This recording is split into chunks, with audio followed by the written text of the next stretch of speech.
The women were racing earlier today. The inaugural Strade Bianche, and there it is. Absolutely wonderful.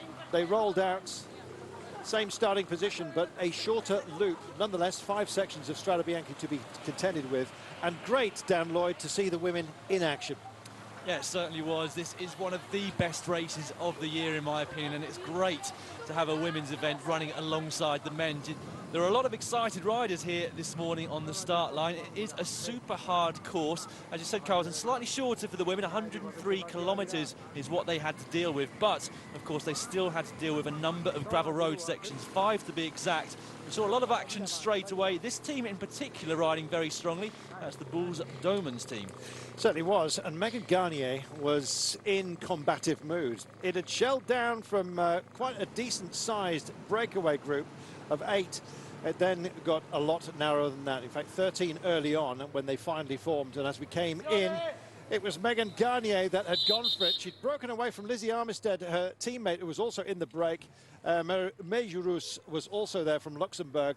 But really, all the plaudits went to Megan as she headed into town. Magnificent performance by her. The crowd awaited. And indeed, it was a fine victory. And by a good distance as well, Dan Lloyd. Yeah, holding 40 seconds or more in the closing kilometres, and she barely rescinded any of that coming in towards the finish here in Siena. Former US champion. This will certainly be bolstering her palmarès. A fantastic win for the American, and she had time to celebrate it too. Magnificent result for the American. Megan Garnier taking victory. The race for the minor places was going on behind. And Armistead it was that got the better. Super day for Bulls Domans, and Longo Borghini making the podium on behalf of the locals. Terrific performance and a very gutsy one. In fact, she extended her lead the nearer they got. It wasn't that the chasing group had given up the ghosts, not a bit of it. It was quite simply that Garnier had the beating of everybody today by that goodly margin. Yeah, and that required a very strong effort indeed. As you said at the top of the programme, Carlton, it's not just the gravel roads and the climbs they've got to deal with today, but also that very, very strong wind. It certainly played a part in the women's race. I'm sure it is going to in the men's race today as well. But here we are, a very, very happy Megan climbing to the top step of the podium. She'll be very, very pleased to take this inaugural women's race. And pleased for her beyond words. Lizzie Armistead as well. So the inaugural women's Strade Bianche has been won, and a glorious trophy for Megan to take home.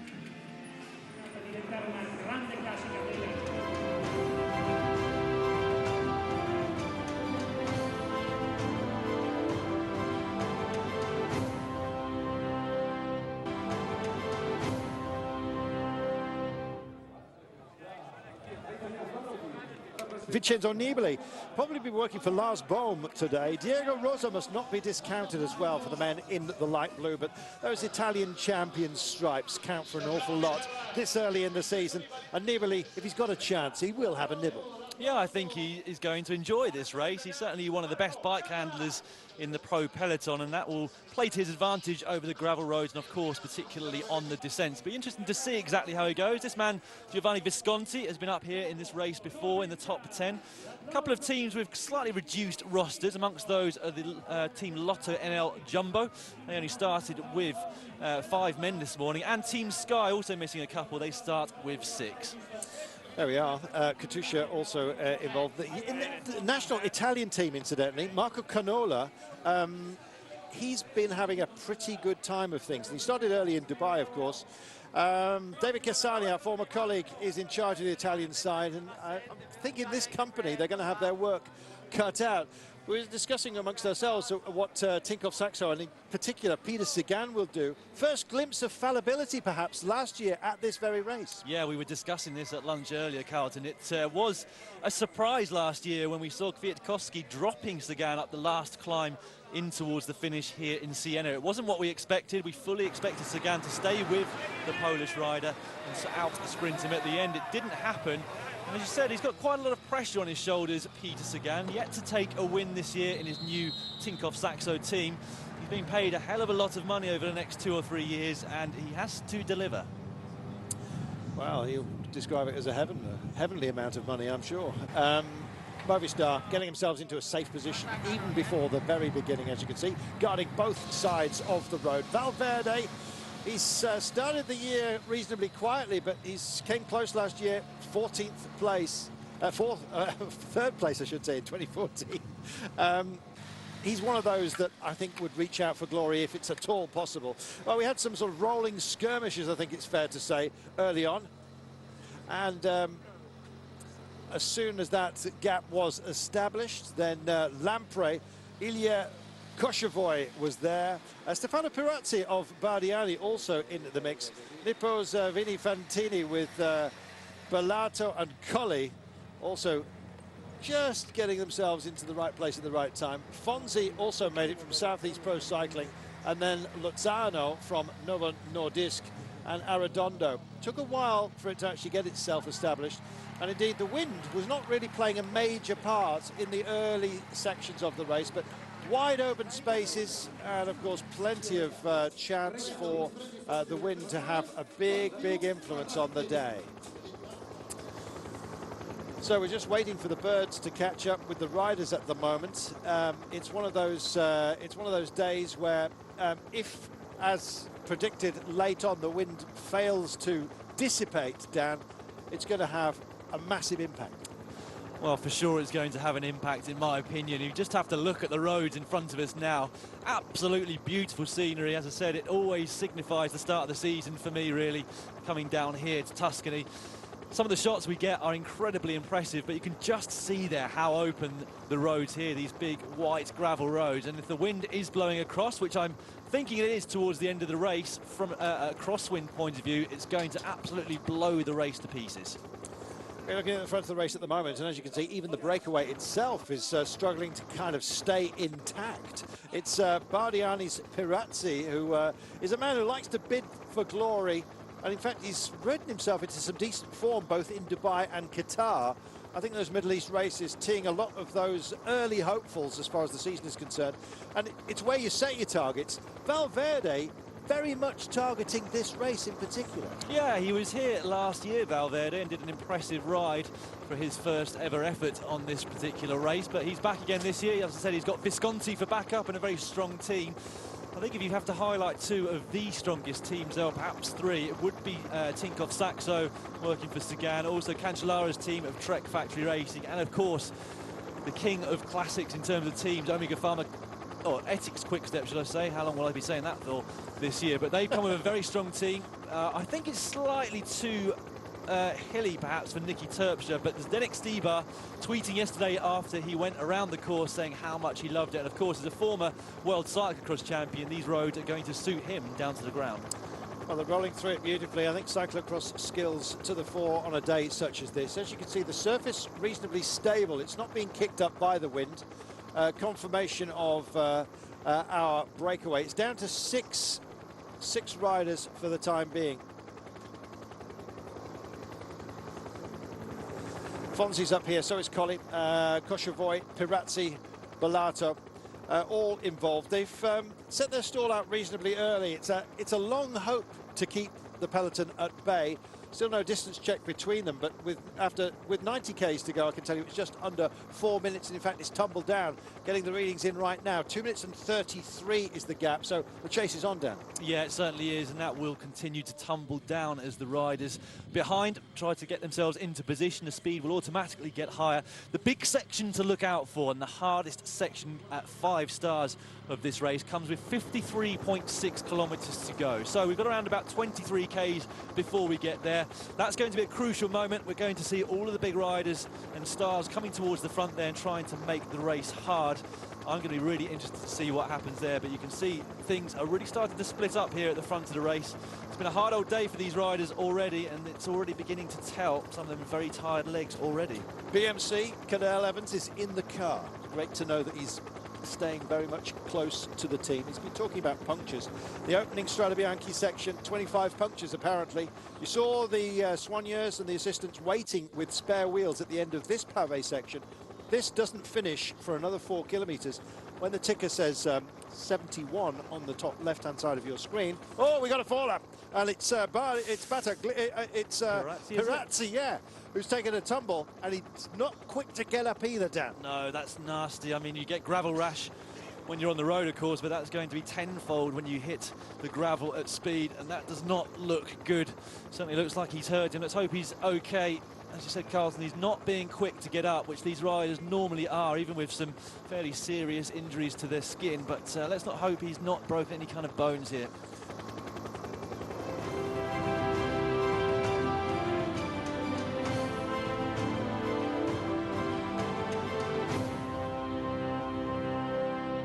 And this is a long section down, and they say this is one of the most cut up, and you can see it from the gravel, and also the effect on the motorcycle camera. That has Steadicam, don't forget. This is rough. Yeah, this is a really, really hard sector. It's the one for me which is going to make this initial selection of riders off the front. 11.5 kilometres in length. A very steep sector to start it at the very beginning of this 7th sector of gravel, and it is pretty much uphill all the way towards the finish. There's one small downhill section which I distinctly remember because Pipo Pozzato took me out to the back of the group I was in, where he was so scared going around the corners, but more on that later.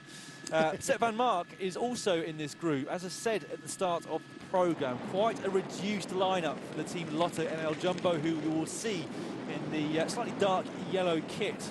Stands out a mile off, but Sepp van Mark is there, a massive star in his own right, a massive star in the future in my eyes as well. I think he's going to be winning a lot of classics over the next few years, Sepp, but many people saying it was slightly too hard for him here, including his own team, but I certainly wouldn't put past anything for the Belgian rider. He's so strong, and it's going to be just a matter of time before he gets a really big one-day win.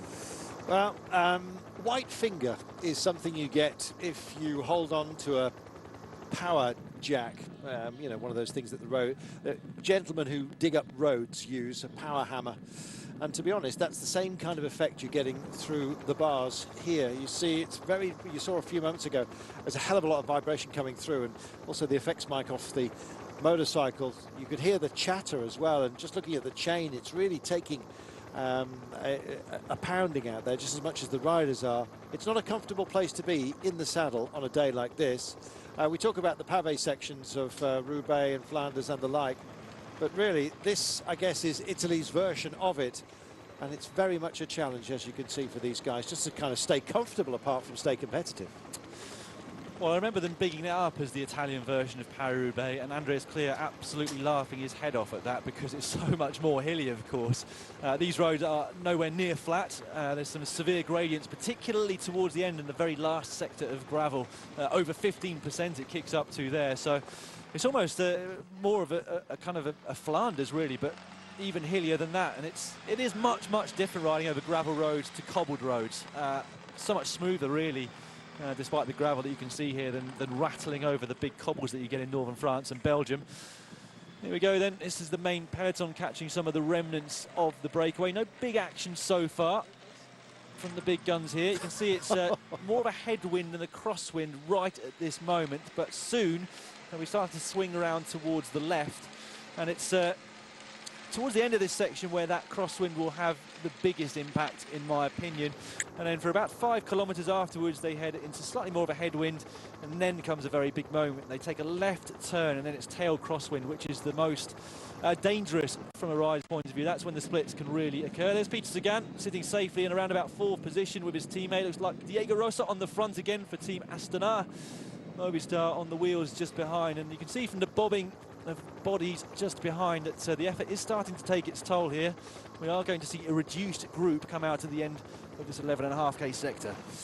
We can see from the skeletal trees it is a very much early part of the spring, and it feels like it today. The wind coming in from the northeast, so it's blowing in from Siberia essentially off the European mainland, the continental mainland, and it really feels like it. We were saying that at least it is a reasonably stable surface, but any dust being kicked up is being taken away very quickly. They can't even hold the flags up down, for goodness sake. The Monte Santa Maria, well, they'll be invoking Our Dear Lady, I can tell you, if they make it home today, and saying thank you very much because this is going to be a huge test for anybody who manages to finish. I think we're going to have a lot of DNFs today. Yeah, we certainly are. There's splits all over the place at the moment. Looks like Sepp van Mark's there. Peter Sagan most definitely is, and it's all under the impetus of Diego Rosa. I'm not sure he knows that he split things to quite the degree he has. Looks like Nibali's there as well in this group. My goodness, this is a grind. Lastras just turning squares at the moment at the back, just trying to stay in touch. You get divorced, I'm afraid, and the fight back's even more difficult in the crosswinds. There's nowhere to rest up. I'm not suggesting anyone wants to hide. Michael Hepburn as well, you saw him within the pack. There is Vincenzo Nibali. I think the rougher it gets, the better it's going to be for Nibali. He's a fantastic bike handler. To my mind, he went out and won the Tour de France in Flanders when it was on the pavé section. Horrible conditions, put the skidders on absolutely everybody, and he held on to that bike, and so he won't mind it. The rougher it gets, the better he is. 51.7 kilometers to go, and so just about a quarter of this race remaining. The breakaways had their fun, and now we have a very, very select group as the wind blows up, and frankly, it gets rather scary.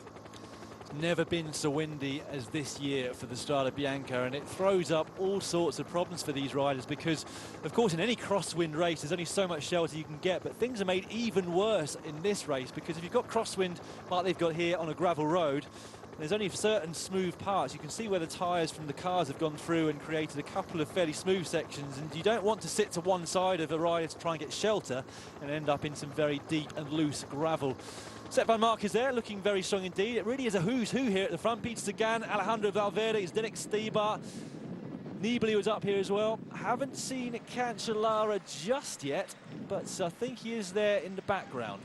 Well, there he is, struggling a little though. Your hope has delivered. There he is. Seems to be struggling just a little bit, but then again, Fabs is exactly that, aptly named, especially when it gets rather rough. And he's absolutely on form at the moment as well. 51 kilometers to go. The breakaway, as we had it, has been cast asunder, I'm afraid. 8 riders whittled down slowly but surely.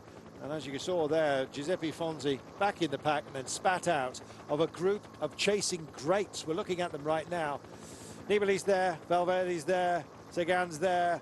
So there are many others who could go well, including Van Mark and, well, plenty others that we've already mentioned.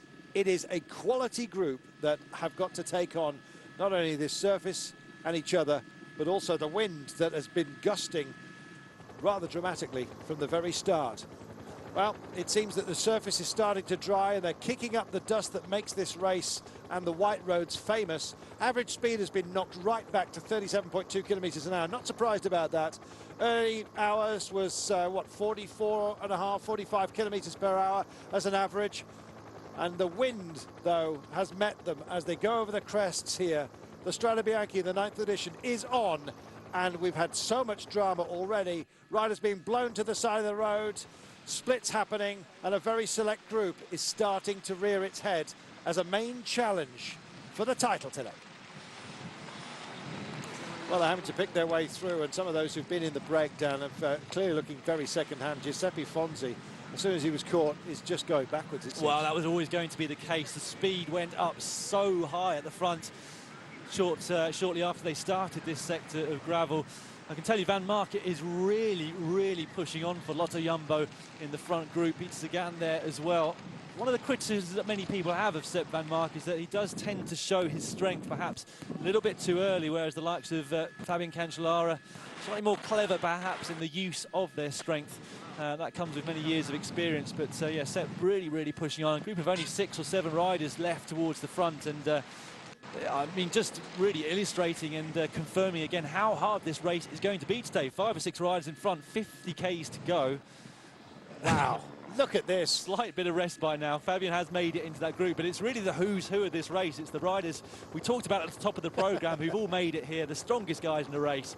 Who's going to win? This is going to be magical. Oh, you know, if you could possibly conjure up a scenario and who you'd want to be in this group, I think you're looking at it right now. There's very few left over from the chocolate box selection, if you like, that we've got right now.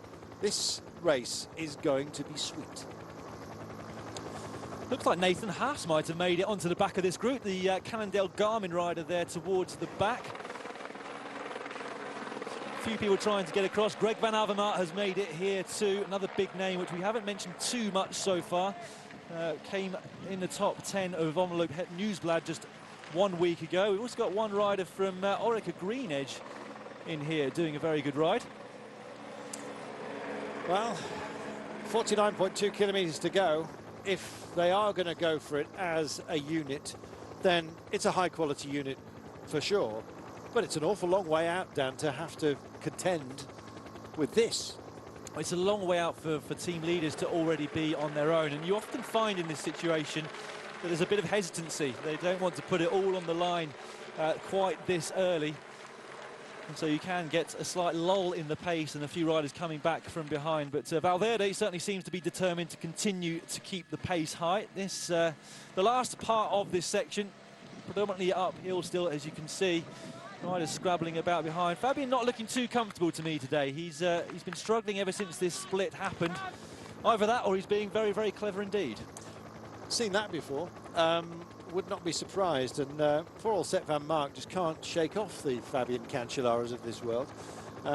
Humbled by him, of course, in the Paris-Roubaix, and just seems to be the man who blocks him for the time being, the top step of the podium, as it were. And there we are, confirmation of who's here: Valverde, Van Mark, Van Avermaet, Nielsen, Sagan, Rosa. The list will continue as well. It is Rosa. No, it's Magnus Cort Nielsen, the rider we were discussing before we came on air, Carlton. An amazing talent from Denmark who was picked up by Orica Green. He's been having sterling results in the Tour of Denmark against World Tour riders for the last couple of years. And, well, this the first sign that we've had, or not really first sign, but the first moment in a really, really big race where he's been able to show his talent. That looks like it might have been Sammy Sanchez coming across to the front group there to me. I think you might be right, and if it is, then it bodes very well for BMC. Cadel, of course, is there offering up assistance. Colbrelli, just looking at the back end of him at the moment. That's Luka Pironik as well, the Slovenian, just next to him. And you can hear the chatter, the applause of the helicopter, and frankly, these guys are going to need as much help in terms of motivation, not in terms of motivation, I beg your pardon, in terms of support as they can possibly get on the ardours that this offers up. Just looking at when this is going to end, it seems to be going on forever because of the climbs that are involved. This is the toughest section to my mind. There are more focused areas with steeper inclines, but this goes on for such a long time. It's 11.6 kilometres, and then they're nowhere near the end of this yet. No, it finishes with 42.2 Ks to go, so they've got another 6 kilometres before they get to the end of it. It is a sector which takes forever because it is predominantly uphill, and it's possibly more headwind than crosswind, so it's slower than it even is normally. Great ride by Magnus Cort Nielsen here at the back. Great ride by Nathan Haas too. Not a rider we'd mentioned since we came on air. Here comes Daniel Oss. So it isn't Sanchez, it's Daniel Oss, the big Italian rider who's come across for BMC. This group is starting to swell very slightly, but still an extremely strong group. And if they do start to work together, the rest of the guys are not going to see them again. Vincenzo Nibali slipping backwards. He was an initial part of that group, which was created and forced by his teammate Diego Rosa. Astana, the team that's really missed out to me so far in this front group. They haven't got Lars Bohm there either. 48.2 kilometres to go, and suddenly the road just tilts down for them, but it's not for long. There's a couple of the downhill sections. They go into a vale, as you can see just beyond that lovely castle that they are approaching. And look at the trees and how busy they are, and you can understand then exactly what the riders are having to deal with. In terms of their power and delivery, it's a tough thing to actually keep as a constant, especially when the wind is so variable. Gusts down far worse than just a steady headwind even. Yeah, it's very windy out there, let's just say that. 3 riders now off the front. Zdeněk Stybar, national champion there, with another national champion, Peter Sagan. More riders having trouble in the crosswinds, getting blown off the road. Valverde was the guy coming up towards them, so 3 extremely strong riders now at the front of this race. Watch this, Serpa Perez hitting the brakes, just dabbing a little bit. I think he may well have a puncture, and just taking evasive action to get by him. very difficult task indeed, but good bike handling skills as well. I think it was Chetovic that went by him, the Russian. 47.5 kilometers to go. Danger at every turn, it seems, and indeed even on the wide open sections, because you just don't know when you're going to get hit. It's as if they're all driving Pantechnicons here that are suddenly at the mercy of the wind, even as, I'm just looking at the sections on the wheels down. I'm just wondering whether there's been some changes made as well for some riders. Well, I think the most experienced teams and riders will have looked at the wind. They'll know the openness in nature of the roads in this race, and they will have selected slightly shallower wheels at the front in particular. As I said, the back wheel doesn't make quite so much difference and can almost act as a sail which propels you forward in the right conditions. It's the front one that really affects your steering and can throw you offline. And yeah, we've seen a number of crashes. Pirazzi, for those of you who just joined us, was a part of the early breakaway, the Bardiani rider, and he crashed not long after we came on air.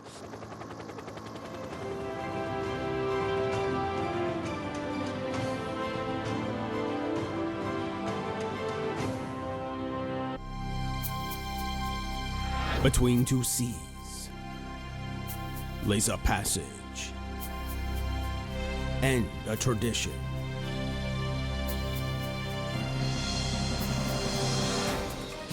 A 7-day battle of 60 riders and only one winner. Tirreno Adriatico 2015, March 11th through the 17th on Bein Sports.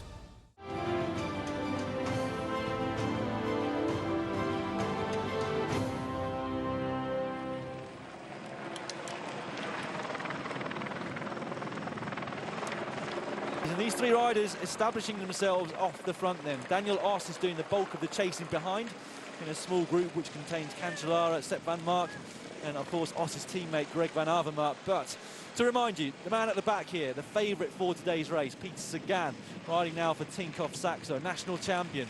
Another national champion just in front of him, and a former world cyclocross champion, Zdeněk Stybar, riding for Ethics Quickstep. And the man in front of him, number 71, the Spanish veteran for Movistar, Alejandro Valverde, who's already won a number of races so far this year. Although I think it might not be a number, I think it might be only one, but he's been doing very well. Well, number one is a number.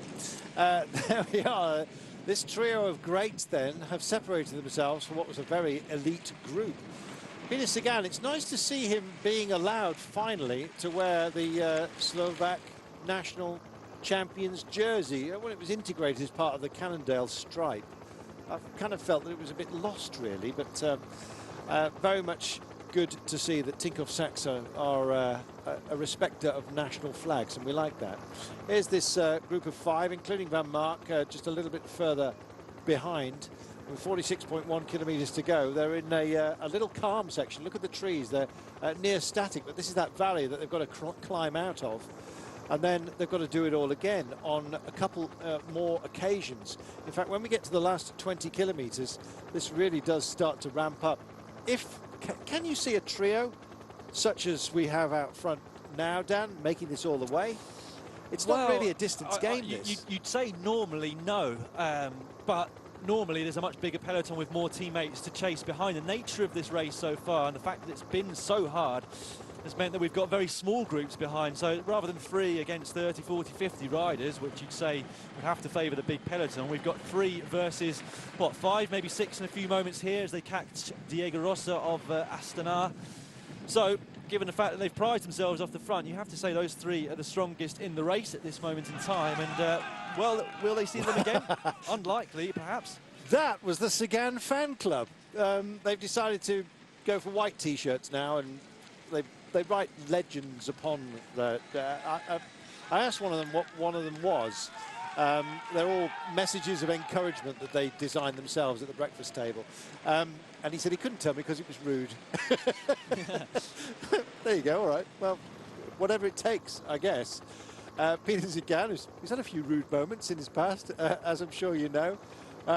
It would be a great thing for Sagan, Dan, if he was to be able to pull this one out of the bag today. It would put a lot of ghosts that are just starting to come out of the old cupboard, aren't they, to rest, I think. Yeah, he's had a difficult, well, not a difficult start to the season, but he's of course been under a lot of scrutiny. Excuse me, I had to cough there.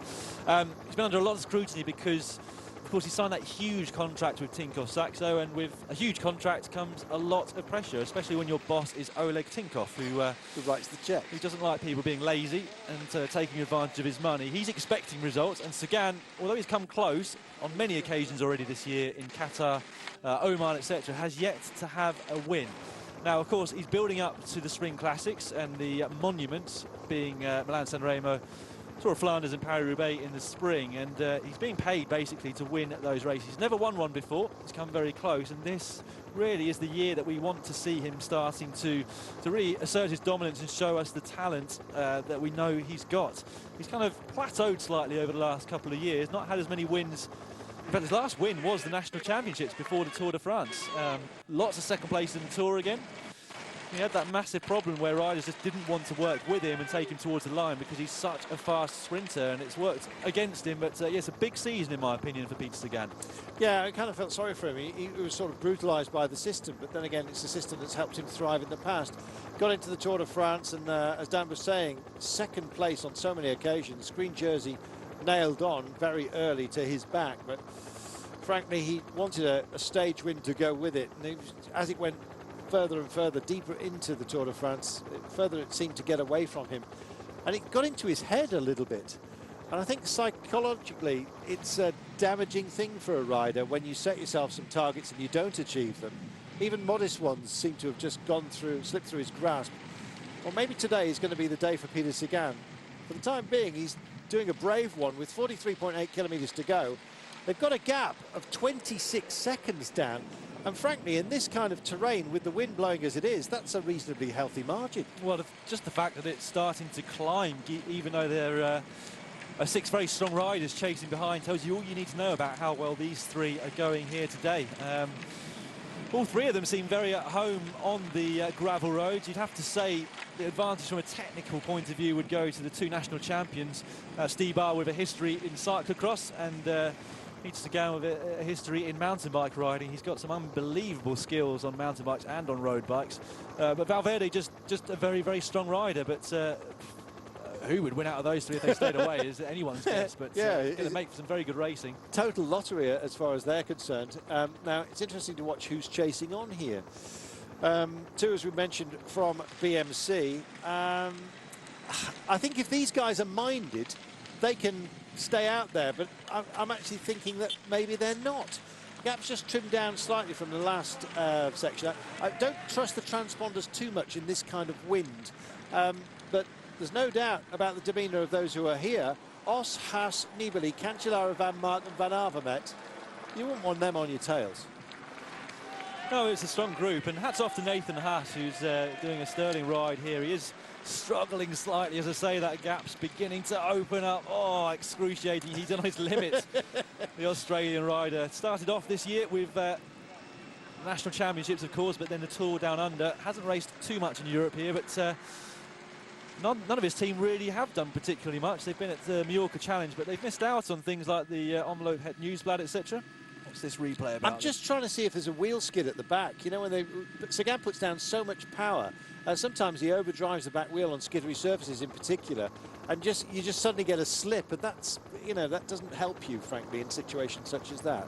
I think that's what we were seeing, but it may well just be my imagination, which wouldn't be the first time. 7 seconds then only, and it looks like there's now, what are we looking here? Just chain chatter? Anyone's guess, to be honest, what the major feature was there, but nonetheless, 9 seconds. It's got nothing on you, that chain, Carlton. You're calling me greasy. 13. Chattery. I know. I was trying to think of an alternative. 15, 16 seconds. As you can see, that clock just spinning out. So it tells you that there's a lack of accuracy on the transponder. I'm not surprised in the wind. Essentially what happens is the aircraft has to have a view, albeit a minor one, in order to get the digital signal on the gap. And as you can see, it's creeping up at the moment, and that's not real. So it's re-establishing itself. I suspect it'll stop about 29 seconds. There you go. 41 point, take a sweepstakes, 41.9 kilometres to go. You can see the pace they're going, even though it looks as though they're going slowly here when they take a beat on. Here's a handover to the camera bike. Yeah. Would you mind? Never mind filming. Take my gilet. Come on. Or vest for our American viewers. There we are. The answer's no. We can't be seen to offer assistance, even for that. Sorry, Zdenek, got a job to do here. Yeah, he probably.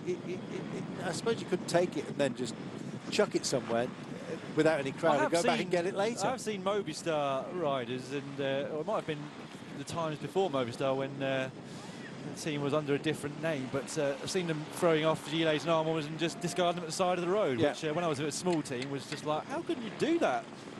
Yeah, we only get one gilet a year.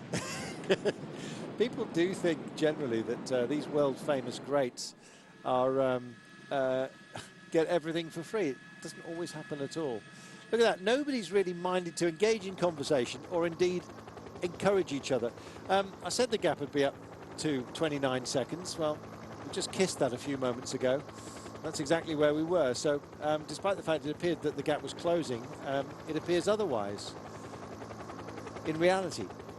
So great trio up front, but what a group of chasers as well. Now this is a scenario that Sagan kind of got familiar with, I guess, down in the Tour de France. We were talking about it, and I guess he's now thinking, am I going to get beaten up again today?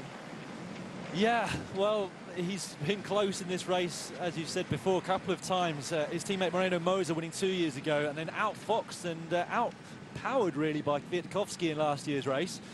He's going to want to get that devil off his back here, but he's got two fierce opponents here with him, and they're also going to be, all three of them, starting to think, how are we going to win this race? But look at that gap though, Carlton. It is coming down. It really is now. So perhaps not all over just yet in terms of the fight for the podium. We have three quality riders up the road. It's a modest margin, as you can see, to a clutch. 6 of them, a sextet of talent. If they all get together, these 9 riders are going to produce one heck of a puncher.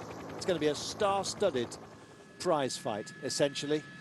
And all of them in the ring together, all 9 of them. Just looking at one of the corners that they're taking. We had a break early on today, incidentally. It came to naught in the high winds. And in fact, the peloton was split due to the nasty gusty winds that we've had today. And in fact, all it did was offer up a selection of favourites, essentially. And it's that we're dealing with right now. Here they are. Os, Haas, Nibali, Cancellara, Van Mark and Van Avermaet chasing Zdenek Stybar, the Czech champion, Peter Sagan, the Slovak champion, and Alejandro Valverde, who's absolutely on form.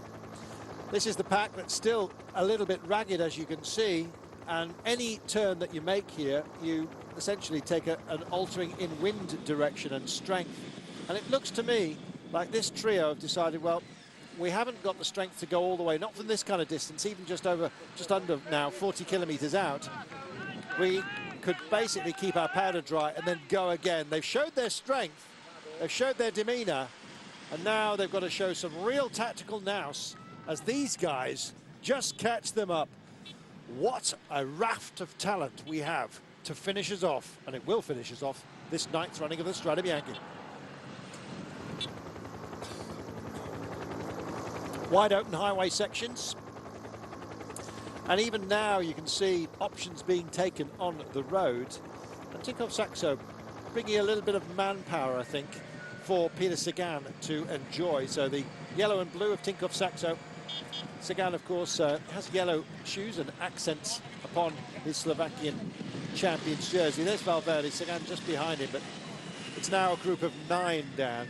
And I'm wondering whether even they think, well, we could do with a bit of backup in terms of our team. Why don't we just back in and form a group of 30 or so? Yeah, it's going to be interesting now. The only man to do the work on the front could well be this person on the front right now, Daniel Os. BMC are the only team really with 2 riders in this front group, and it will be cagey amongst the others, and that could allow the group behind to come back. But the gap is still pretty significant, I would say. And the other question is, who's going to be doing the chasing behind? There's a lot of riders and teams represented here at the front, which means that the guys behind are not going to be chasing. Team Sky are not represented at the front, but they haven't got an extremely strong team here, and they've got very low numbers in their team. Only 6 riders taking the start this morning. Trek, of course, aren't going to ride. Astana, well, I think they've got Diego Rosa still at the front, but you wouldn't count on him for a podium given the types of riders that he's up there with. Look at this conversation. A little shake of the hand saying, there's no way I'm going to close this gap. Do you want to close the gap? Nibali here as well, as you can see. Vincenzo just playing a cagey one, I think. Looking at the terrain and talking about the wind down, and they're sort of sharing notes as they go. Well, I think they're a little bit confused as to whether or not they should work at the front of this group. They have got a rider up the road, but you know, sometimes if you haven't got your strongest rider there, then you do need to do some chasing behind. On the other hand, Vincenzo Nibali was a part of this front group as it split off the front. It just didn't have the legs, so you know, if they do start chasing, they might end up with nothing. Just as a side question, Dan, do you think the questions that have been asked of Astana, without overly dwelling on it, must have had an impact on the demeanour of Nibali at this point in the season? Well, I'm sure he will tell you that it hasn't. My opinion, it probably has done a little bit. Cycling is a sport where you need to be extremely concentrated on the job in hand. If you want to be able to go out and suffer day after day in training, really get the most out of yourself in races, etc., then you don't want anything hanging around in the back of your mind.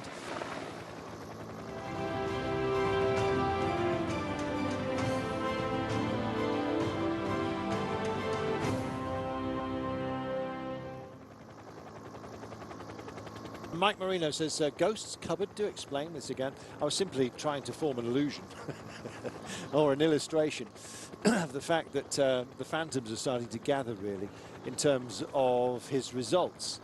It was we were always told that this was going to be the Peter Sagan era, and a lot of us believed it, and, but there's just been some question marks, simple as that, in terms of his form. And well, we're kind of worried on his behalf, I guess, Mike. So I'd love to see, frankly, Peter Sagan. It would warm my heart if he came away with the victory. He's been twice second here, and I think he, frankly, needs it if he's going to just badge himself up as the great that we all, or many of us, believe that he is. Minute and 13 now, and so it was a knockoff, that little conversation we saw, Dan. Nobody really wanted to engage with this, and as you say, with such a selection of teams involved up front, they're being allowed their head, and it's a gap of 1:15 minutes. Yeah, it's going to be very, very difficult for that bunch behind to come back. The only rider I've really seen working on the front, apart from the Astana guy, was Magnus Cort Nielsen, but he's got Trek Factory Racing riders and Tinkoff Saxo riders right behind him, and they're not going to do anything. They've basically got their team leaders in this group, 1 minute and 12 seconds up the road. So this coming together of the big leaders of the teams here at the front, and the fact that they're working so well together now, I think is lending itself to the fact that this group will stay away, and the winner should be somewhere on the left of our screens right now. Siena, our destination. It is Il Campo that we are going to. It's the square in the centre of town, and it's absolutely beautiful. Well, the wind has been blowing so hard that it's formed a vortex and whistled around the Palio area. Scared the living daylights out of the barrier guys, because the hoardings were ripped to pieces. Well, let's hope it calms down ahead of the battle that awaits us here. A quality group of riders up front. Most of the favourites engaged. A couple have been dispatched, I'm afraid. Vincenzo Nibali is not part of the main push up front, and he sits in the main body of the remaining peloton at 1:10 in arrears. We did have a breakaway earlier on today. They were brave souls, the 8 that went for it. Slowly but surely, the gap whittled down from 7 minutes and 38, and then to nothing. And then, of course, we had some greats going for it, including Sagan, including Valverde, Felix Nibar as well, the Czech champion. And they were joined, or drew out, the likes of Cancellara. And they've chased down and now reformed into a group of excellence, which it appears the remaining bunch are happy to see up the road. It's 1:11, 35.6 kilometres remaining of today. And goodness me, that is our destination you're looking at right now, with the huge bell tower and indeed the statue of Romulus and Remus, who were nursed, of course, as infants by a friendly wolf Well, who's going to take bites out of everyone today? I don't know. I don't know. Who's your favourite? Are you gonna fill us in, Dan? What's your thoughts? Stibar. Ooh, there you go. He's changed his mind. It was all Cancellara this morning. Oh, it's windy, Cancellara. Well, I've seen him riding now. Well, he doesn't look on it, but you know what Cancellara's yes. like. He's so clever with his power. I wouldn't put it past him that he was bluffing very slightly, but to me it just looked like he was struggling very slightly. But, you know, maybe the fact that it's been so hard and it's going to be a reasonably long race could play into his hands. But looking at the way that everyone was going, wouldn't be at all surprised to see Stibar right up there going for the win. Well, do you know what? I'm going to go for Peter Sagan today. Oh, you've changed your tune. I might just go for Fabian Cancellara to annoy you, frankly. Just get on your old lifeboat. But no, I'm going to go for Peter Sagan because, frankly, that's what I'd love to see. But deep down, I think Alejandro Valverde has got the beating of everyone today. He looks fantastic. The head went down, but it was very much a contemplative look about Valverde earlier on. So I looked down and thought, nope, I am not playing everybody's game here. Sagan, I'd like to win, and I'm going to go for him today because I'm letting my head rule, my heart rule my head. But really, I think Valverde has got a fantastic chance to open his account in the most dramatic style at this point of the season. 33.8 kilometres to go. It's a minute and 15. Kozonchuk copying the Sagan style descending method.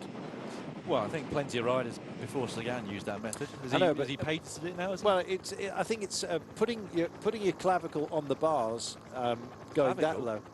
Oh, I see. Yeah. Yeah. Well, you don't know what a clavicle is. I was thinking about the top tube rather than the bars. So I was thinking, how did he get his clavicle down there? I don't know. Maybe he's had a serious accident. 33 kilometres to go, minute and 11. I think the group we've got is where we're going to find our winner out front. I don't think anyone else who's kind of half chasing on at the moment.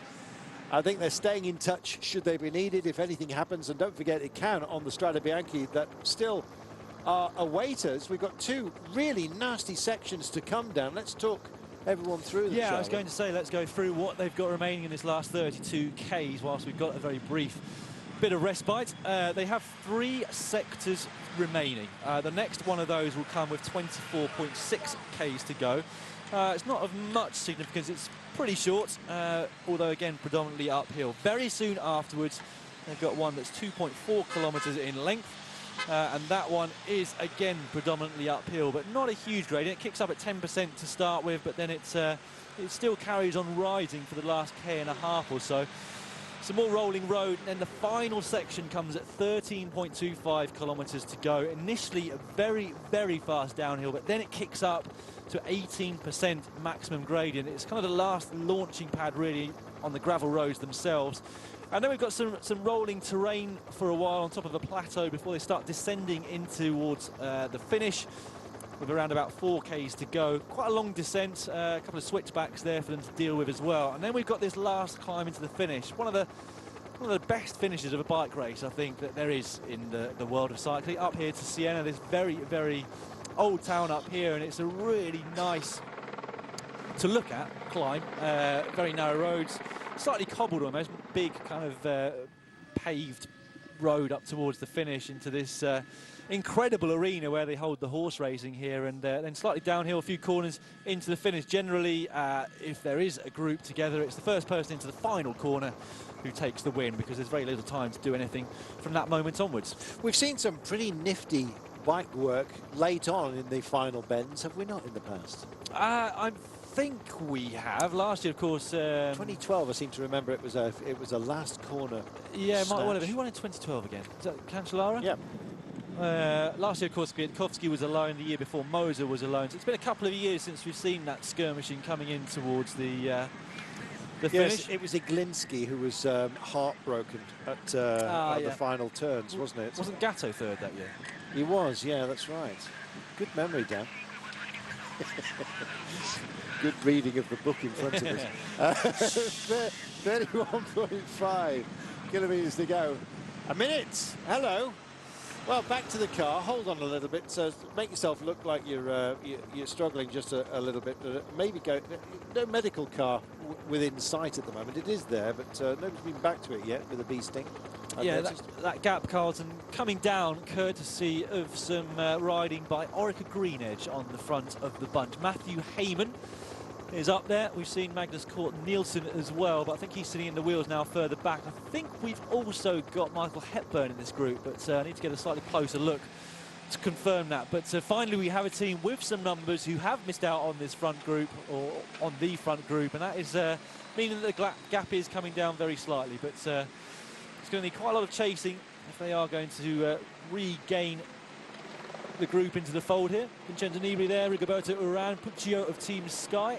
Number of riders, in fact, from the Ethics Quick-Step team. One of those didn't start this morning. The Italian Brambilla, suffering from a fever and stomach cramps overnight, wasn't able to make it to the start this morning.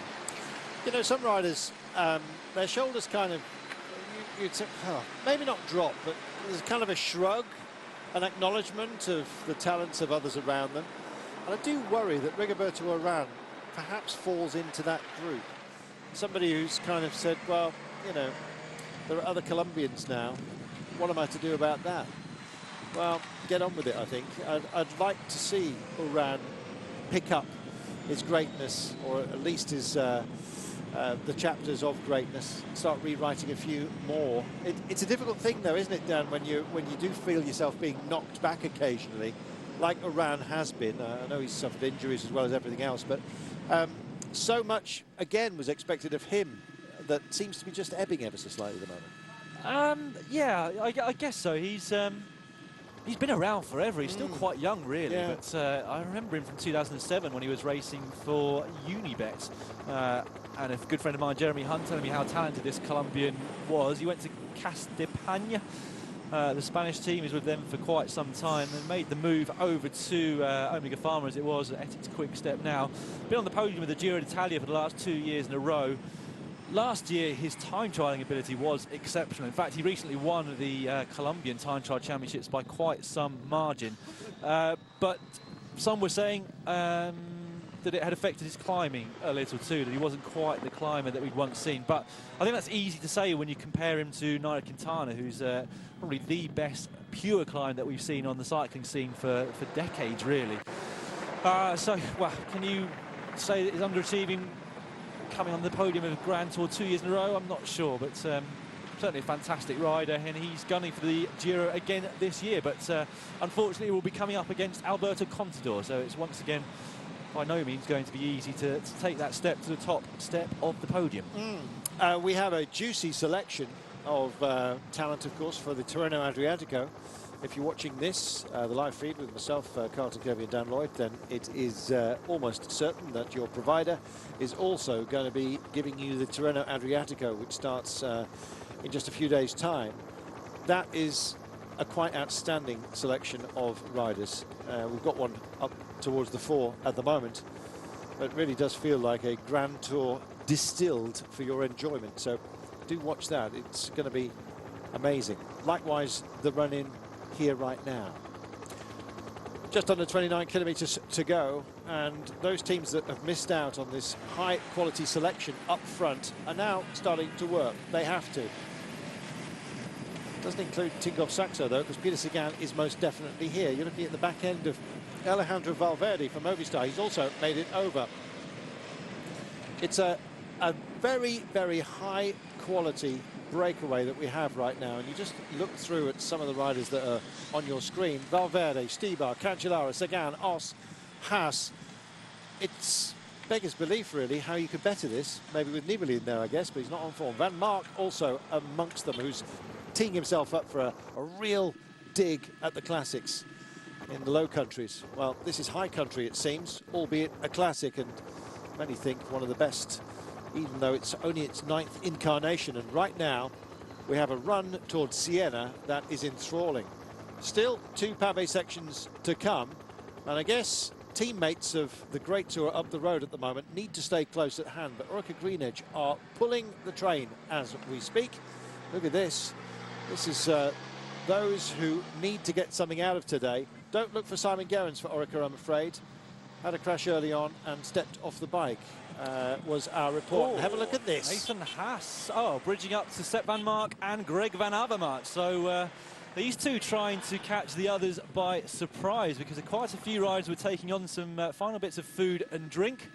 You can see the team cars all coming up there to give their final bits of advice, etc. for the riders. But yeah, this has slightly stolen a march, and a good move by Van Mark and Van Avermaet, because they didn't look the strongest over the hilly section. So if they can get a little bit of an advantage, they're certainly going to take it. But it does look like things are starting to come back together. Zdenek Stybar has made his way out towards the front. Valverde instigating the chase behind, and in a few moments' time, I think we'll see that group back together again.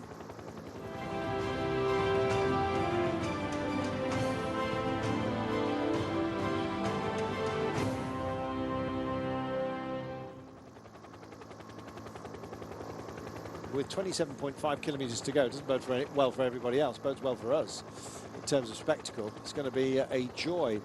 There is Stybar, Czech champion, just having a look behind, as if almost dismissively to say, how dare you? We were just taking on some gels there. This punishment will be enjoyed later. Revenge is a dish best served cold. And it is cold. It feels freezing, actually. The Italians don't look great at this time of year. They sort of have a grey, yellowish pallor. As soon as the sun comes out, though, of course, they start to toast themselves and look absolutely devastatingly gorgeous, which makes us humble Northern Europeans who look okay when we're pale, because we're pale most of the time, and then we go red in the sunshine.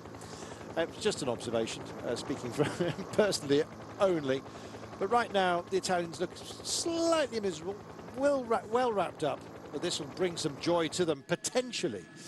It's been a while for a home winner. Cancellara is a man who can break hearts, and yet again Van Mark, who's had his heart broken more times than he cares to consider, I guess, by Cancellara, is being taught that the whip hand may well belong somewhere else. We'll see. 26.6 kilometres to go. It's 41 seconds is the gap right now. We're going to have some attempts along the way. I guess the last crucial one could well be coming right up. We are into the next pavé section with 24 kilometres to go, so 2.2 away, and that's the reason why you're having some action out front, because if you can hit it cleanly, you never know what goes on behind you, Dan. It's quite unpredictable today.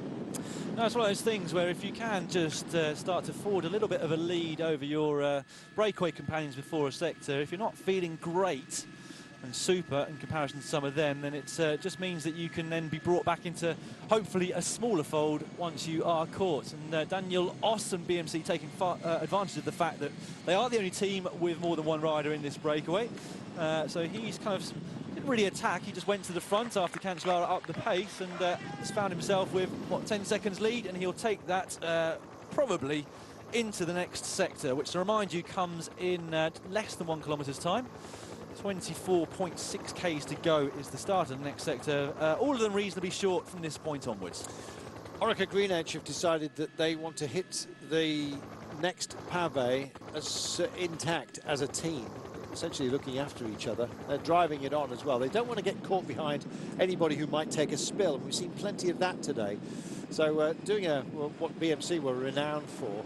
I think Cadel Evans and his wisdom have helped BMC to get 2 men in the break, and they'll be leaning on the knowledge that he brings to this race, and it's trauma, if you like, that can be thrown up quite heavily. 24.8 kilometres now as they come into town, get a bit of respite from the wind. You can see the little trimmed bushes here are not bobbing in the wind. That will all change when they come out of town again. I've got to say that they have removed the advertising hoardings from many of the barriers in the square, because they're in danger of blowing over with a gust. It looks like there's been a bit of a hiatus, as you can see at the moment. A little bit of a feed bottle passing going on. This man, though, is not holding up at all. And as Dan was saying, Danos has got a chance here to go up the road and maybe just have an issue fall upon the chasers, which is a quality group. And that possibility is why we have a long, strung out, pacey, chasing pack as we look right now. It is described as a peloton, but it's been cast asunder, really. The main body of the riders that started today are missing, Dan. Yeah, even the group led by Orica Greenedge, now the third selection on the road, is pretty small. I would say around about 30 riders is the total in that group. We've got 8 left in the group next up the road. And then Daniel Oss on his own right now, hitting the next sector of gravel here. Again, predominantly uphill for this short section, and it'll be interesting to see if he can hold on to his lead. It very much depends on what happens in the group behind. Will anyone show their hands yet again at this point? Are they all waiting for the penultimate section, which is probably the hardest that they've got left now? That last, or penultimate section, 2.4 kilometres long. Quite a steep opening part of the section, and it drags on up afterwards. So we often see things happening there in previous editions of this race, and I wouldn't be at all surprised to see exactly the same happen this year.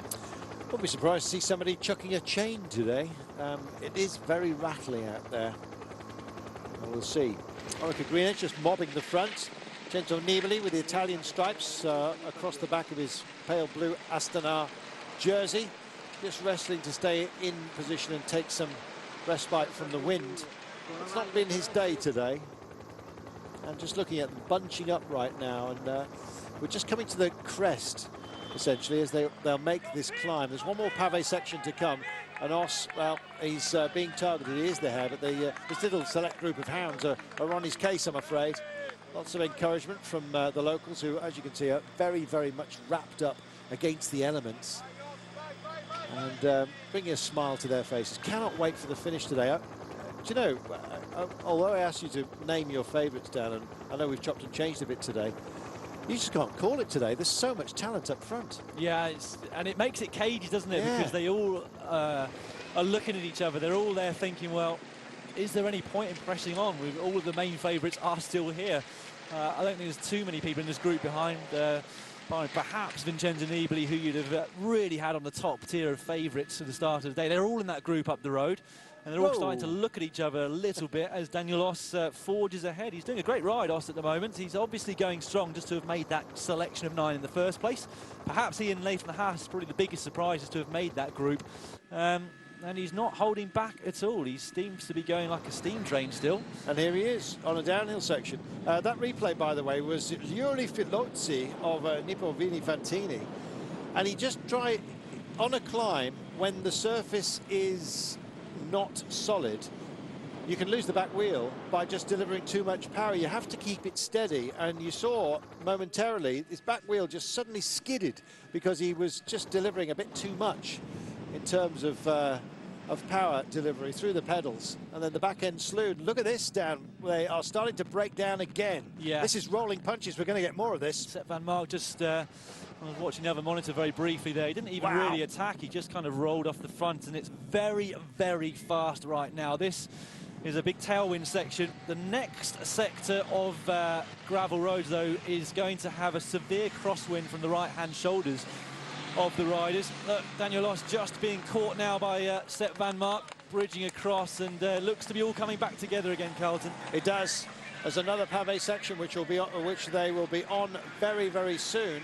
And in fact, it's about 13 kilometres to go. In fact, the next one is at 19, so they've got 3 Ks, and that's what Van Mark is doing right now. He's hurting himself, though. Look at this. Flicks an arm out and says, come on, let's work together. And as he does so, he glances back and sees that the big names who want a piece of today, including Valverde, drag themselves right back up. Oss has been dropped. It was a good roll of the dice. It was a good plan, but it's come to naught, Dan. Yeah, Stybar certainly looking very strong. Where is Peter Sagan? That's the big question. There he is. You've got your answer. Well, it's a race that asks a lot of questions, and I'm afraid Sagan looks like he doesn't have the answer today, and that's a shame. 21.7 to go. And so more Strade Bianche beckoning those who are up the road. And one of those who is not up the road at the moment is Vincenzo Nibali. Now, I don't know whether he's stuffed his rain jacket in his jersey here, but I'll tell you what, if he hasn't, then he's just looking like he's carrying a bit here, I'm afraid. Yeah, he's struggling, isn't he? Yeah, there he is. 21.3 it says to go. Well, if that was a very tight sector, the next one hits in at 19 or so kilometres remaining. There's Fabian Cancellara looking a bit breathy, Dan. Well, he's turned the tables at least on Sagan, who was looking fantastic earlier. Big disappointment for the national champion there from Tinkoff Saxo to not have made this front group. There's Daniel Oss. Is he attacked again, or is he out the back now, Carlton? I think he's out the back. Just backed out, yeah, ever so slightly. Yeah, 21.1 kilometres remaining. Just found himself in a wee bit of trouble as he's rolled through and fooled us all. Dan Oss just almost catching the vegetation locally. And here we are, looking back at the Orica Green Edge-led group. And this is that group with Stibar in it right now. And Van Mark having another kick and sharing duties with Valverde. Now, one of these is going to stick. And the women's race earlier on today, incidentally, was a long shot that produced the goods. Out there along was Megan Garnier, the former American champion, did an amazing job. Off she went. And indeed, despite a quality group of chasers, she held them at bay. And in fact, Lizzie Armistead, her British teammate from Bols Dolmans Cycling, coming home in second place with the great Longo Borghini of Italy for Wiggle Honda, making up the podium. Great racing by the women, and showing that you can have the ambition, even on a windy day such as this, to go long. And these guys are thinking about it. They're testing each other out at the moment. Yeah, well, it's whittling down slowly but surely in that front group, isn't it? There are 5 riders. I think the graphic just then saying Nathan Haas was there, but I'm pretty sure he hasn't made it. The 5 riders are Sepp Van Mark of Lotto Jumbo, the team previously known last year as Belkin. We've also got Greg Van Avermaet of Team BNC, Fabian Cancellara of Team Trek Factory Racing, Alejandro Valverde of Team Movistar. And we've also got one more rider in there. That is Denik Stibar, of course, of Ethics Quickstep. They're on to this penultimate section. This is a hard one. This is going to be quite telling, I think, as to who's still got the legs this far into the race. 180 kilometres just over being completed by these riders now. It's been a very, very tough race. We've only watched the last hour and a half or so on our screens, but before then, well, there's a lot of fighting going on in the bunch. Who's going to be strongest towards the end of this? This is only 2Ks long, but it has 3 steps in it. And the hardest part is right at the very beginning. It really can bite you. Oss has been bitten today, savaged perhaps by the terrain. And I think you can say the same thing, I'm afraid, about Peter Sagan. There he is. He's wrestling to get back in. He might find his legs. But this part of the early season, he's finished twice on 2 occasions. I think second place today would probably be a good result in terms of how he's looking right now. 80.9 kilometres to go, just under the 20 marker, and they'll be out of this penultimate section of Pave. There's another real hurt section on the loose stuff before the final kick up into town in Siena, which really will do some damage. I am so looking forward to this grand finale, and it is going to be a grand finale. Just look at the sort of terrain. It's been a very rich part of the world for a very, very long time. Well worth defending. And any village, it seems, or citadel has high walls and towers upon which to view the countryside. These guys, they're not affording themselves a real look at the surroundings. They're just looking at the road and trying to second guess not only each other, not only the surface, but the weather as well. It bodes for a fantastic finale. We now have 4, Dan, of real contenders, and I believe they may well just stick at this. Yeah, they've dropped Fabian Cancellara, so our earlier thoughts on the Swiss champion were right. He's not quite on it today, as he has been twice in the past when he won this race. Neither is this man, the Tour de France winner last year, Vincenzo Nibali. Not quite on his best form so far, but perhaps more expected for him. Fabian, as we mentioned earlier, has been off the bike slightly in the last weeks after the Middle East races, suffering from a cold, etc. So his training has taken a little bit of a hit, but 4 very strong riders left in front. Sepp Van Mark doing a very good ride. This not perfect terrain for the Belgian rider. He's a big lad. I understand as well that he's put on a few kilograms of muscle earlier on, and we've had an attack from Valverde. He is. He's had enough of passengers at the moment. I think he fancies his chances in this group of 4. That's what it's come down to, a shakedown essentially, and he wants some more pace here. He's clearly got something left in the legs, and he's saying to these guys, look, you can either let me have it, or you can get your backsides working, because behind us, there's some big threats. And so it's a select group we've got right now, and it's being dominated by Valverde, and I think he's got a great chance. Well, he certainly seems keen on whittling this down even further than forward. They're all fast men up there at the front. Valverde, Van Avermaet, Stibar and Van Mark can all sprint very well from small groups. We've seen that many, many times before from all of them. So they'll all be thinking that perhaps they want to not hedge their bets and sprint from a group of 4, but try to get away earlier. Let's remind you of what's coming up now. They've just got one section left after this one. They're coming towards the end of this penultimate sector of the race. They will then have 4 kilometres before they reach the very final selection, the very final section of gravel road. It's a steep one, 18%. That could make the difference for these guys. Important to remember as well that it'll be mainly a tailwind for them after that as they come in towards Siena. They've got a tarmac or at least a paved road for them to come up the last climb up towards the finish in Siena. So lots more hard roads for them to come still. Just a moment. Yeah, apologies about that graphic a few moments ago. It said Cancellara was in the lead group. He is not. So an erroneous graphic. But right now, Valverde has just gone off, and Van Mark does not want to be left behind in the yellow of Team Lotto NL Jumbo. This is Cancellara you're looking at right now. And I believe, anyway, yes it is. So yet again, I'm afraid, another erroneous graphic.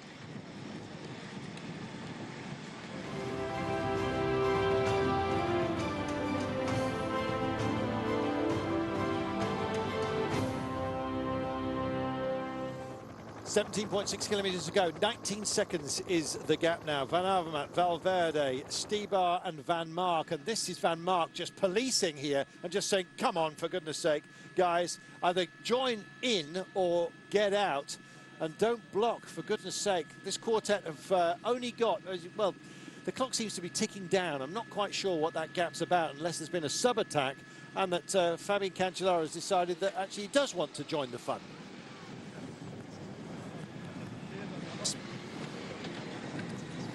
Well, Daniel Ross rightly sitting on the Swiss champion here, Fabian Cancellara of Trek Factory Racing. You can see in front of you that it's a pretty clean road, so they haven't really got those guys in sight. And you have to say that it's probably over for Fabian Cancellara in this 2015 race, the 9th edition, the 9th running of the Strade Bianche. This is what's left of the main field.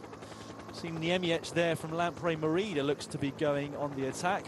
Tinkoff Saxo there, well, they've missed out hugely. They've spent the entire day racing for Peter Sagan today, who was looking great earlier on.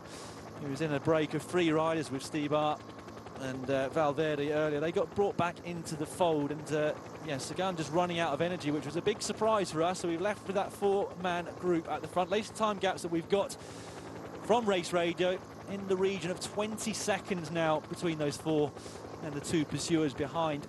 No word exactly on how far this group is behind.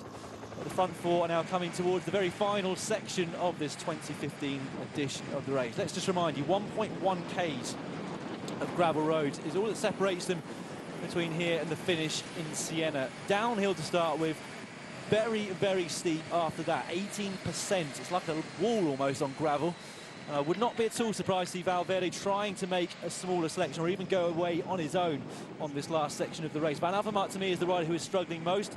I think that Sepp Van Mark will also struggle. He's the biggest rider in this group to get himself up that 18% section. But Stibar looking very, very dangerous indeed. I wouldn't be at all surprised to see Stibar and Valverde prize themselves away on this next sector. For my money, Greg Van Avermaet is the man who has most, I think, to prove to himself, apart from anything else.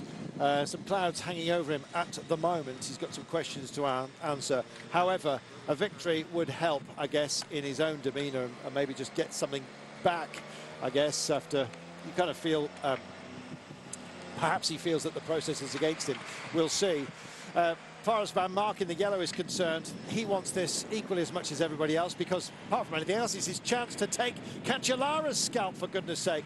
Cancellara is not part of this group. Zdeněk Zybar is, there he is, the Czech out front, but Alejandro Valverde has got the assassin's head on today. He's the man that's been managing this, and he's the man who's looking behind, not at who he's with, but to see how far back the chasers are and what he's got to do to win this. And I think he is more than capable of delivering victory, the man himself. Valverde in the green and blue out front ahead of this quartet. They're worried about what's coming. Yeah, well, it says 15.4 Ks on your graphic there on the screen, but most of you will have seen on the side of the road 15 Ks go. Here comes Fabian Cancellara. He has made his way back up with Daniel Oss. 2 riders behind, Diego Rosa, presumably, or just 1 rider. So it is starting to come back together very, very slightly, but given what they're just about to come up to, which is the last sector, it's going to be very, very hard for these 3, if they do make it and bridge across that front 4, to stay with them. In fact, there's been an acceleration at the front there. It has, and it's been spurred on by Van Mark and Valverde.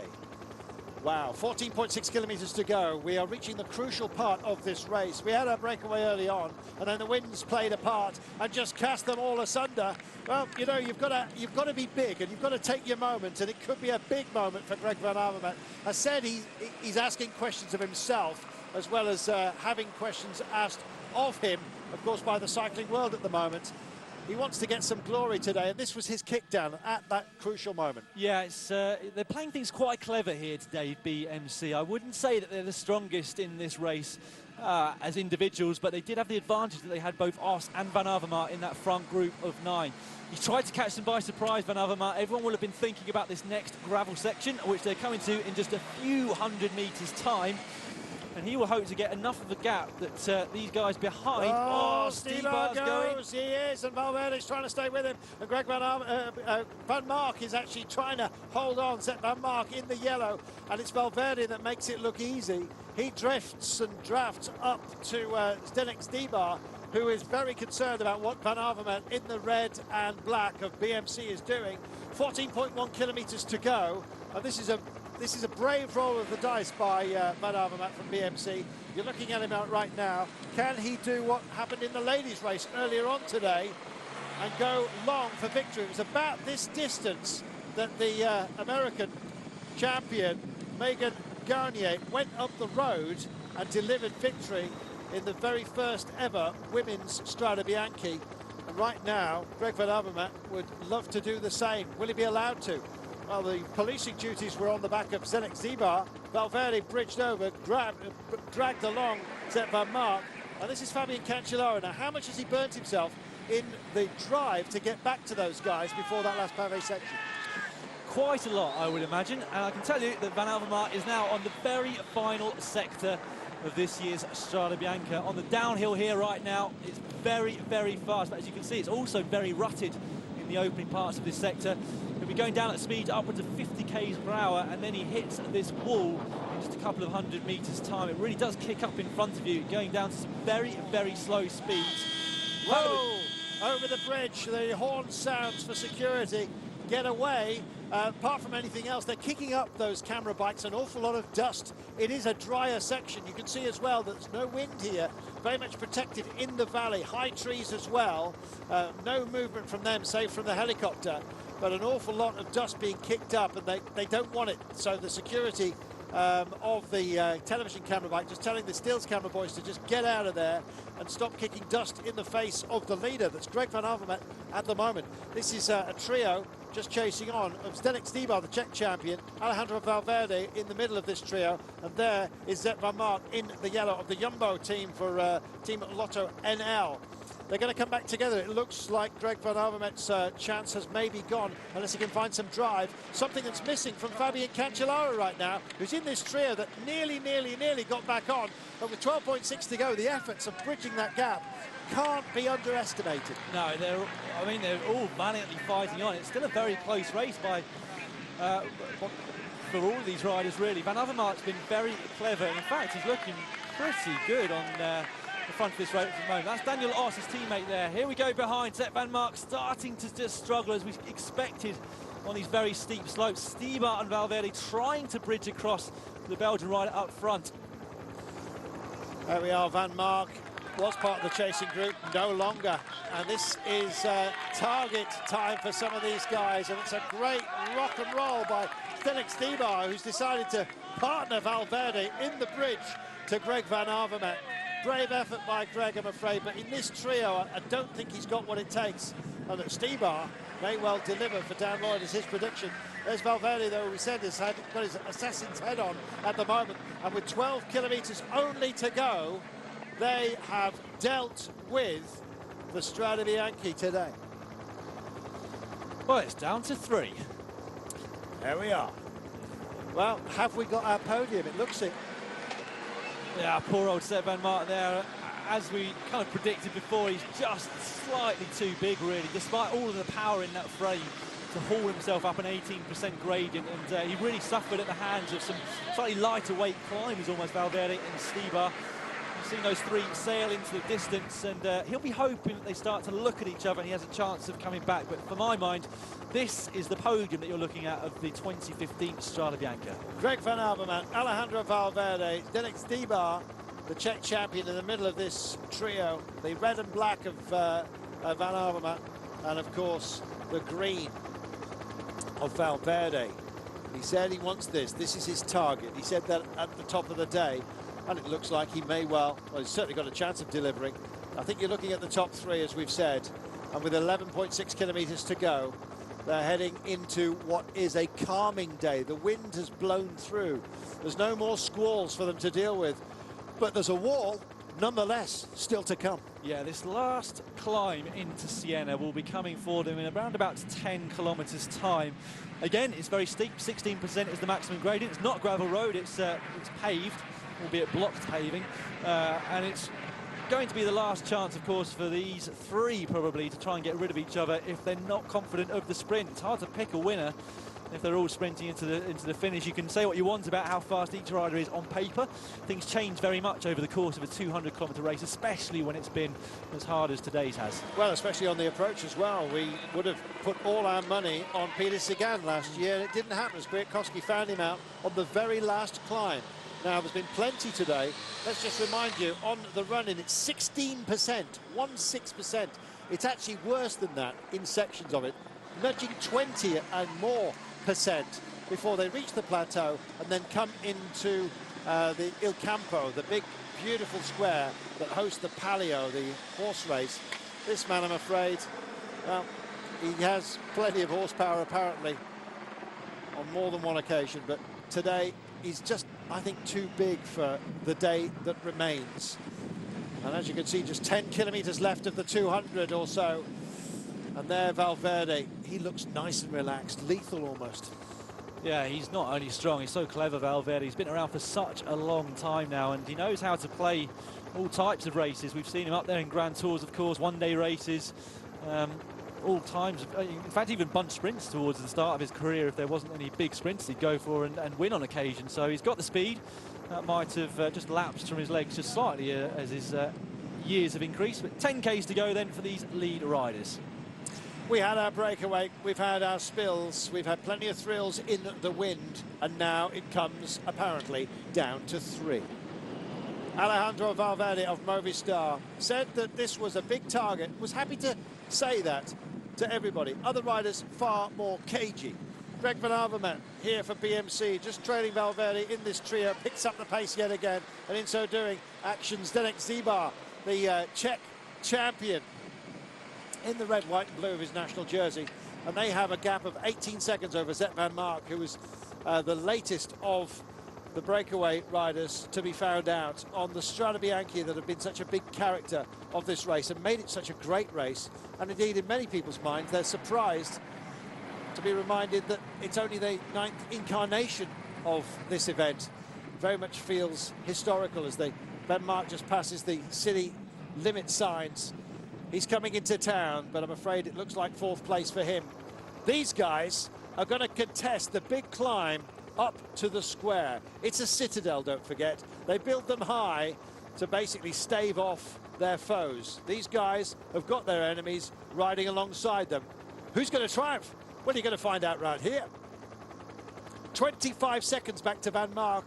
It is our podium with 9.4 to go. Unless they start playing cat and mouse, it's going to be last drinks and throwing any loose material or unwanted bidons asunder as the long shadows cast at this time of year. There's still the sun not at its highest frequency, but right now it doesn't get much better than this. A trio of talent going toe-to-toe for the title of Strade Bianche winner 2015. Here we go. You can't pick it for now.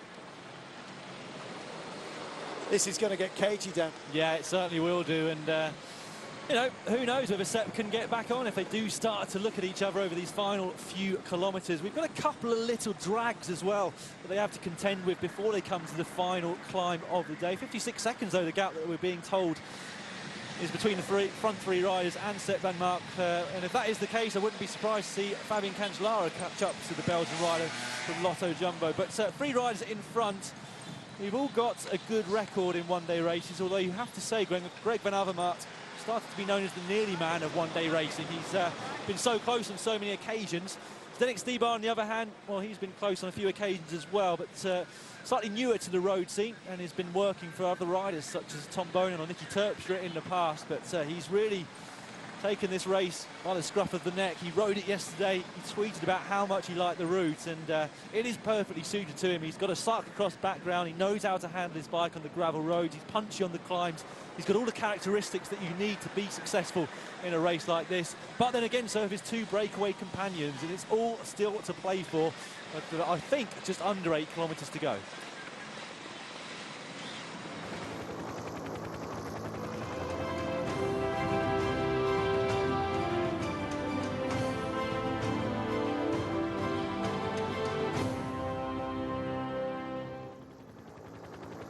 Valverde is clearly the biggest danger, I think, out of all of these, just simply in terms of his own palmares. And I guess when it comes to the climb, he's probably going to have the best chance of victory. He knows that. And so, unfortunately for him, the riders who are alongside him. And so the debate is going on as to work rate and who's going to do most. A lot's being asked about Alejandro Valverde at the moment, and he's not happy about it. This is Cancellara chasing on, and Greg van Avermaet picks himself up out of the saddle. Valverde goes with him, and Zdenek Stybar is the only man who stays in his saddle, doesn't actually raise out of it in the efforts required to get over this latest little kick.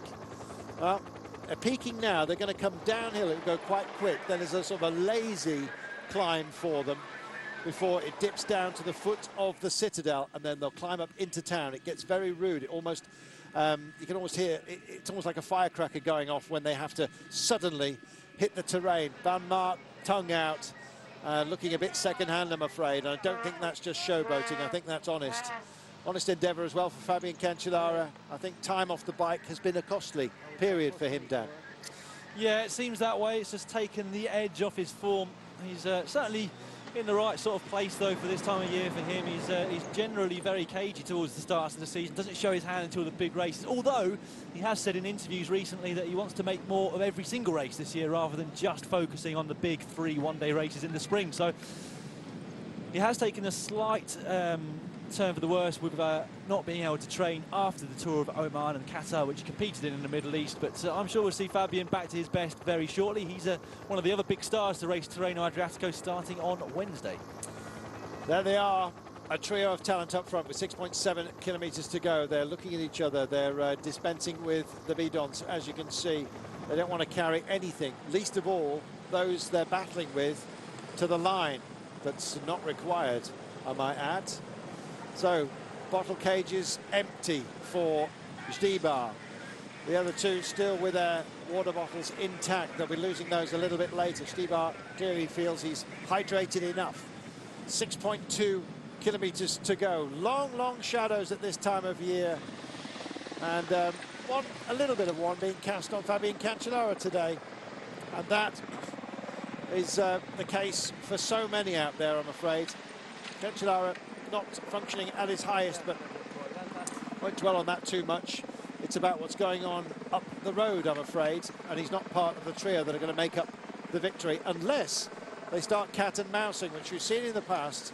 Nobody wanting to work too hard, and as a result being found out. Rosa just gets caught here by Os and Cancellara. And there's Greg van Avermaet, a man who's in a whole world of pain at the moment. I guess a secondary result for him would just be finishing in front of Cancellara. Van Mark, yeah, he's, I think, closing in slightly. The gap certainly isn't, I don't think, 56 seconds to this trio in front. But, you know, even if he does bring himself back up to the front group here, you can see him just in the distance there. It's not all over Van Mark, but I think as soon as they accelerate on the final climb, he'll be straight out the back again. So you very much feel that Strade is a man who can almost time trial himself at a decent pace up an incline such as this. Greg Van Avermaet would probably like it a bit rougher. He probably wouldn't even mind it if it was a loose surface. But Alejandro Valverde must now be thinking, you know, given my options at the top of the day, I'd have probably taken this, even with these names around me. He's got a great chance, Valverde. Yeah, everything's gone perfectly for these three riders so far. They would have taken this at the start of the day if they'd seen that this could be the potential outcome coming in towards the last 5Ks. But although they've done 195Ks, the last 5 is, of course, the most important now. They've done everything right up until this point, but a lot resting on this last 5Ks. A lot can go wrong. As you see, yeah. Mispenanted corner. Nobody standing there to tell them how focused that turn was. Almost got into the lady who's just done her shopping. There we are. Van Mark, squeal of the brakes as he comes in at pace as well. Still no pennant man, even after that warning. My goodness, you can get caught out here. God, the lady with the fur-lined hood nearly found herself where she wouldn't want to be. She was certainly in the wrong place, taking 1 or 2 steps too many. 22 seconds. Gap to Van Mark. As you said, I think it's possibly a little bit nearer than that, but we'll see. He certainly had the easier route through. The lady with the shopping bag found herself somewhere else. They've cleared that corner, and I'm not surprised as Cancellara comes through with Os and Rosa. Goodness me, that would have been an unexpected turn of events. Would have played into the hands of Van Mark if these guys had been compromised. They got away with it. 4.7 kilometres to go, 21 seconds now. Well, let's talk through the last 4.5 kilometres of this race. They're about to start heading downhill.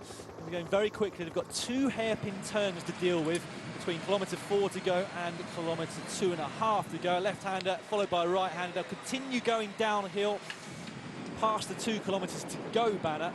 They'll take a left-hand turn with about 1.6 Ks to go. The road starts to drag at that point, but doesn't get really steep until inside that last K, where we do get the big climb up here into Siena.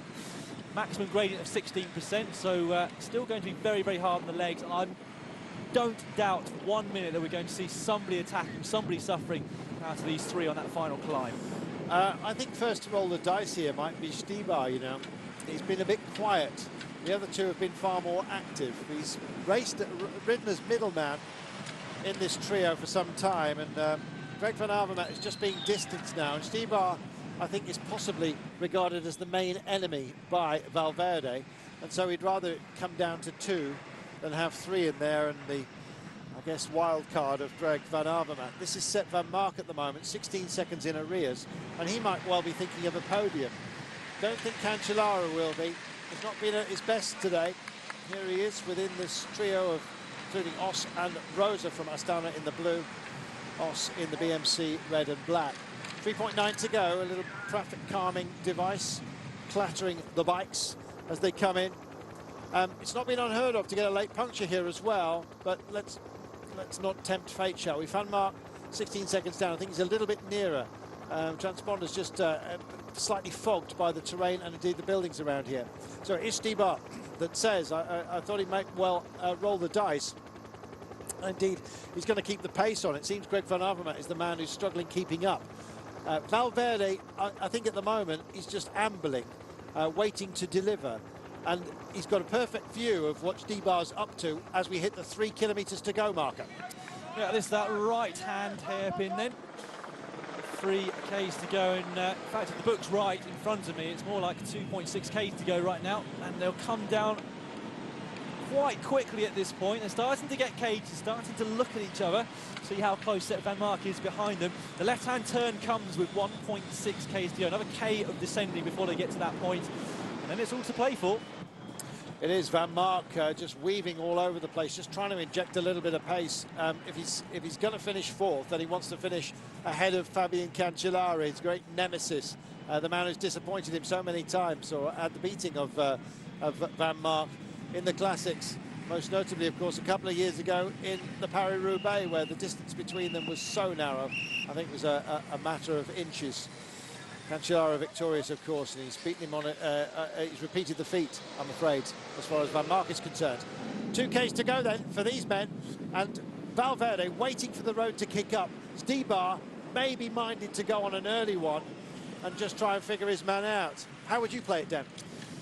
Well, I think it's pretty much just going to be the strongest up this last time. This next 300 or 400 metres, they'll be somewhat cagey, I would imagine, as they try to maintain that gap to the riders behind. But I don't think cagey suits Valverde, though.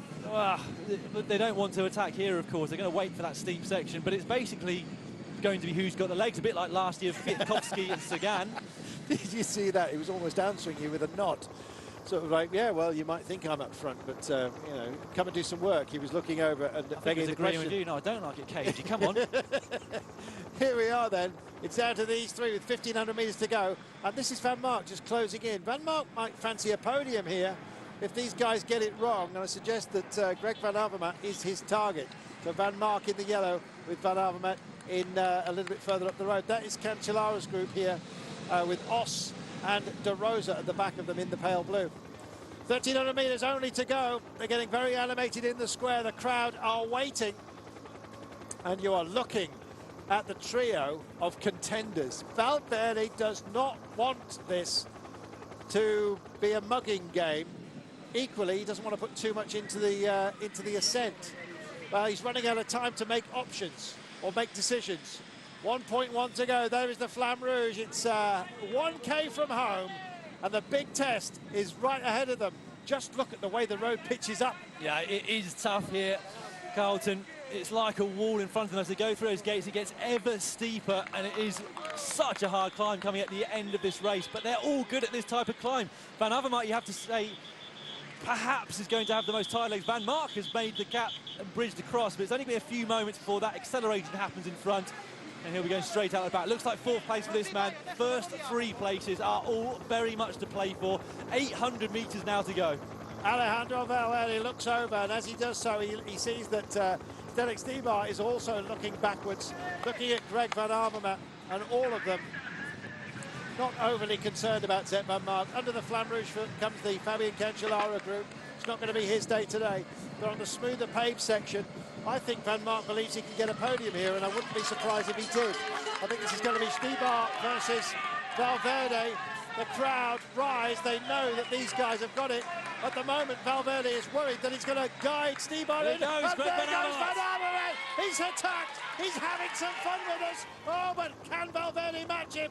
We lose pictures momentarily. There he is. Valverde tries to get back on his wheel. Stybar staying with him. Stybar looks very, very strong in the white. Oh, and goes again. Greg Van Avermaet is kicked off, and Stybar it is that stays with him. Oh, and goes Pop. There goes Valverde. He has been beaten. So it's between these two men. Are we going to have a last corner crescendo to this? It certainly looks that way. Stybar's on his case. Stybar time trialing his way back over to Van Avermaet. But Stybar comes through. Last turn it is going to be as they come into Il Campo. This is absolutely superb. And it's Stybar that's out front. He's going to make the turn into the square. The roar is going to go up. And I believe that this man knows he's been beaten. There it is. What a piece of strategy it has been. Zdeněk Stybar comes in, he's getting the applause right now, and he's believing in the victory. Here he comes, the flashlights are there, he makes the big turn, he comes into the blazing sunshine of the square. It's almost illuminated from the heavens, and what a heavenly performance it's been for Zdeněk Stybar. Thank you very much, he said, this one's mine, and you know what, he's absolutely right. Nearest man to him is Greg Van Avermaet, and Alejandro Valverde found out at the very last. We still wait to see who's going to make up the podium, and it will indeed be the great Spaniard. Found out at the end. He won't be happy about that at all. But who takes most delight today? Stybar supreme.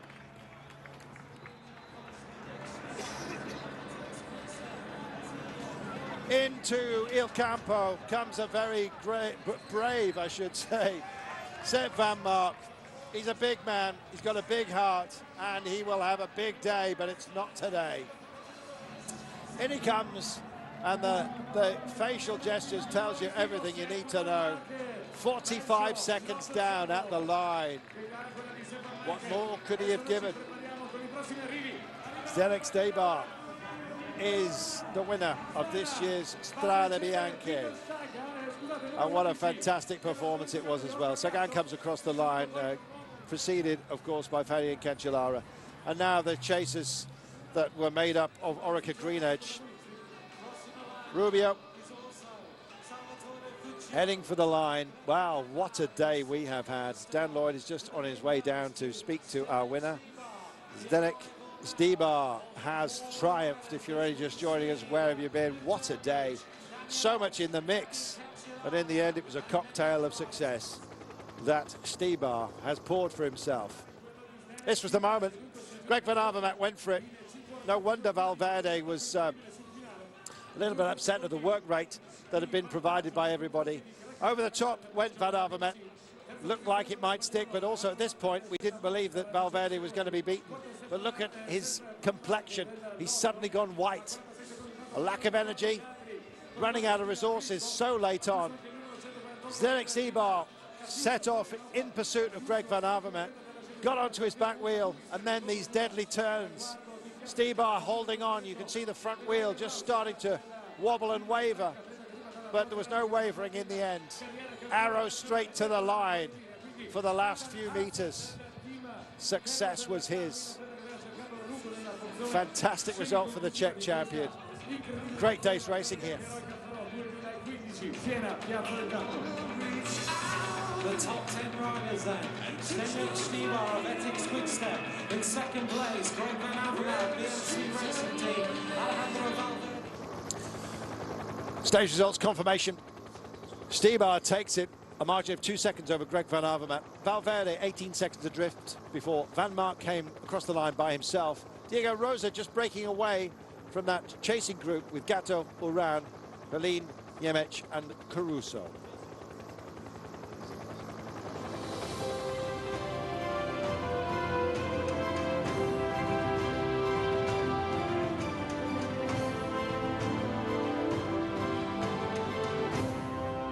Riding for, well, not third place. there is a bigger trophy than that for the winner. Nonetheless, the sandwich plates are there for the also rans, but we have our winner, and what a winner it was in Zdenek Zdibar. We wait for him. Valverde takes the podium and does not look overly disappointed. It was a good effort by him today. Nice man, Valverde. Takes the cheers from the crowd. Third place could have been more, but frankly, there were other big names out there as well that also suffered on the day. Think Sagan, think Cancellara. It really did find them out. Runner-up on the day, Greg Van Avermaet for BMC.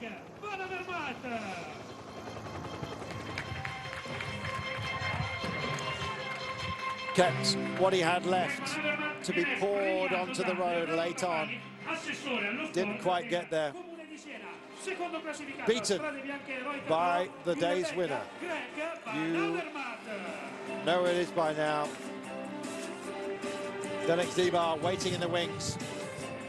He is our champion. E ora il momento della premiazione.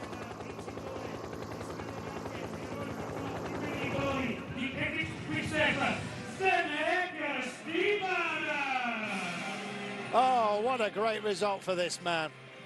Czech champion. Takes the trophy. Full of smiles. Van Avermaet looks the most disappointed man on the podium. He was the best of the rest. But Zdibar had it, and he deserved it.